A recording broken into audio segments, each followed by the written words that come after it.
वो हमें लग रहा है कि वो मुसलमानों को डराने के लिए बयान दिए हैं कि उनकी मजबूरी है कि ये वोट हमें दें। मुसलमान कभी डर और भय से किसी को वोट नहीं दें। तो उनके ऊपर तो उल्लंघन, आचार संहिता का उल्लंघन होने के मुकदमा दायर होना चाहिए। वो मुसलमान को डरा रहे हैं। अब आप बताइए, आपको डरा के वोट लिया जाएगा? मुसलमान जो देश के हित की बात करेगा, जो रोजगार की बात करेगा, आप समझ सकते हैं, विकास की बात करेगा, और अगर आप चाहते हैं तो इंडिया गठबंधन की तरफ जाए। नमस्कार, मैं हूं जाहिद इमाम और आप देख रहे हैं पंजाब के सीटीवी। इस वक्त हम घोसी लोकसभा क्षेत्र के फतेहपुर ताल नरजा में हैं और यहां पर मुस्लिम वर्ग के लोग हमारे साथ मौजूद हैं। हालांकि ओम प्रकाश राजभर के बयान के बाद लोग काफी नाराज हैं।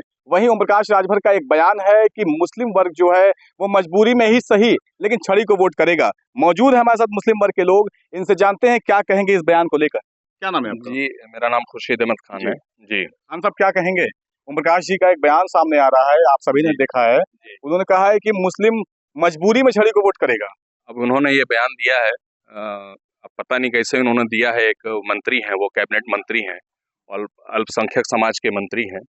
वो हमें लग रहा है कि वो मुसलमानों को डराने के लिए बयान दिए हैं कि उनकी मजबूरी है कि ये वोट हमें दें। मुसलमान कभी डर और भय से किसी को वोट नहीं देगा।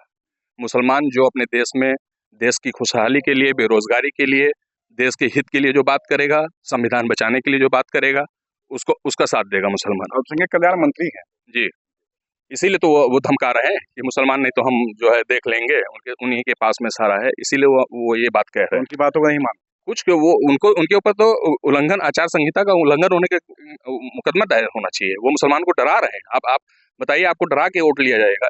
ये टाइम आ गया है। इसीलिए हम लोग कह रहे हैं कि संविधान खतरे में। बीजेपी, आपने देखा होगा कि बीजेपी के कुछ नेता ऐसे हैं जो कि अक्सर ये कहते हैं कि 400 वोट आ जाएगा, 400 पार हो जाएंगे तो हम संविधान बदल। ऑलरेडी वो खोखला कर ही चुके हैं।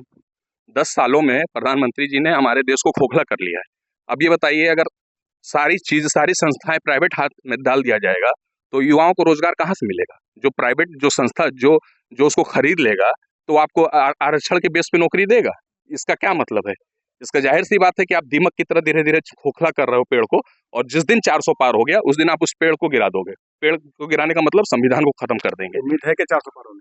नहीं, अब वो तो कुछ भी कर सकते हैं, उनकी जुमला है। और अगर 400 पार होता है तो फिर आप समझ लीजिए, कोई अगर आपसे कह दिया जाए कि हम इतना कर ले जाएंगे, और ये चुनाव हमारा पब्लिक, सारी जनता, हिंदुस्तान की जनता वोट कर रही है, आप पहले से कैसे डिसाइड कर सकते हैं कि 400? इसका मतलब फिर यही होगा कि ईवीएम पे आवाज उठाई जाएगी, फिर आप कहेंगे कि देखिए आप जहां जीते हैं। ये तो सुनियोजित तौर से तरीका हो गया ना, कि कुछ चीजें उनको दे दिया जाए कि हम कहने को हो जाएंगे कि हम जीतते हैं तो ईवीएम, आप वहां जीते तो ईवीएम कैसी। तो ये तो हमें लगता है कि एक बड़ी प्लानिंग के तहत काम किया जा रहा है। कुल मिला कहा जाए कि मुसलमान डर नहीं। मुसलमान सिवाय अल्लाह के अलावा किसी से नहीं डरता है। मुसलमान जो देश के हित की बात करेगा, जो रोजगार की बात करेगा, आप समझ सकते हैं, विकास की बात करेगा, और अगर आप चाहते हैं तो इंडिया गठबंधन की तरफ जाएगा। ठीक है, जो देश हित की बात करेगा, विकास की बात करेगा, वो उधर वो मुसलमान जाएगा। ऐसे में इन्होंने इशारे इशारे में इंडिया गठबंधन की बात भी कही है। इन्होंने ये भी कहा कि ओम प्रकाश राजभर जो है वो डराने का काम कर रहे हैं, लेकिन मुसलमान सिर्फ अल्लाह से डरता है और किसी नहीं डरता। और भी हमारे साथ लोग मौजूद हैं। क्या नाम है आपका? मोहम्मद अफरोज खान। खान साहब, ये पठानों की बस्ती है और कितना डर लग रहा है ओम प्रकाश राजभर से, क्योंकि उन्होंने पहले ही कह दिया है छड़ी पे मजबूरी है देना। असल बात ओम प्रकाश जी, मंत्री जी माननीय, अब उनको क्या कहा जाए, वो हमेशा उनकी ये हमेशा की ये बात है। हमारे मुख्यमंत्री जी को उन्होंने कहा था, जब सपा के साथ थे, हमारे माननीय अखिलेश जी के साथ में, सपा उसके तो कह रहे थे कि उनको मंदिर में यहाँ भेज देंगे, तो उनकी बात का तो कोई बात ही छोड़ी, उनकी बात तो लेनी नहीं।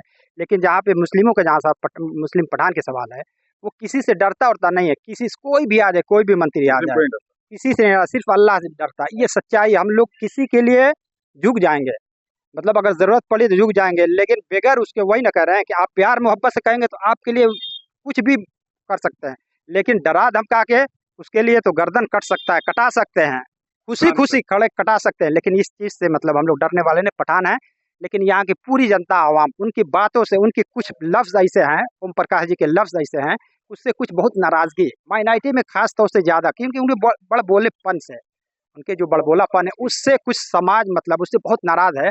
और सारे इसलिए उनके उनके कुछ वोट बहुत तेज़ी से खसक रहे हैं।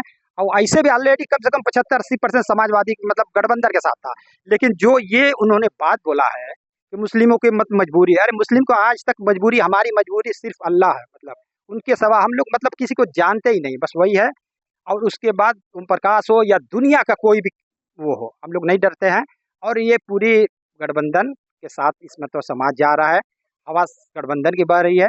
और पूरा क्योंकि राजू राय, अरे वो हमारे ये जो है अखिलेश यादव जी, राहुल गांधी के उनके जितने काम उन्होंने वो किया है, आगे के लिए जो मैनिफेस्टो वो किया है, उसका उसका देन है कि बहुत सारे मतलब पूरे इंतजार के एकदम हवा बदल दी उन्हें अखिलेश यादव और वो हमारे माननीय राजू राय जी। मतलब कुल मिला के बात की जाए तो प्रकाश राजभर की बातों को कोई वैल्यू नहीं। कोई यहाँ पे कुछ नहीं, उनके वो हमेशा उनकी बोलने की एक आदत है हमेशा। आज अगर फर्स्ट टाइम बोले होते तो कुछ आदमी उस पर सोचता कि यार कैसे उन्होंने बोला ऐसा, लेकिन उन्होंने हमेशा जिस पार्टी में रहा है उस पार्टी के साथ हमेशा उन्होंने नाराजगी है, एकदम नाराजगी, उसी का उनको नुकसान सहना पड़ा। नाराजगी है, ओम प्रकाश राजभर से नाराजगी है इन लोगों को।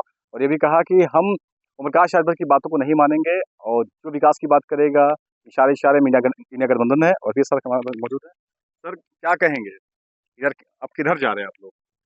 बातें देखिए, तो बड़ी लंबी हो गई। हम बस इशारों इशारों में आपको बता दें, इस देश में जो अमन चैन की बात करेगा, इस देश की खुशहाली की बात करेगा, 2 शब्द में आपसे कहेंगे, इस देश की विकास की जो बात करेगा, उसी के साथ ये पूरा समाज जाएगा, चाहे हिंदू हो चाहे मुसलमान हो।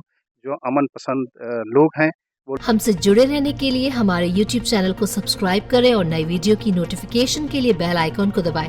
अगर आप ये वीडियो Facebook पर देख रहे हैं तो लाइक जरूर करें और ज्यादा से ज्यादा शेयर करें। धन्यवाद।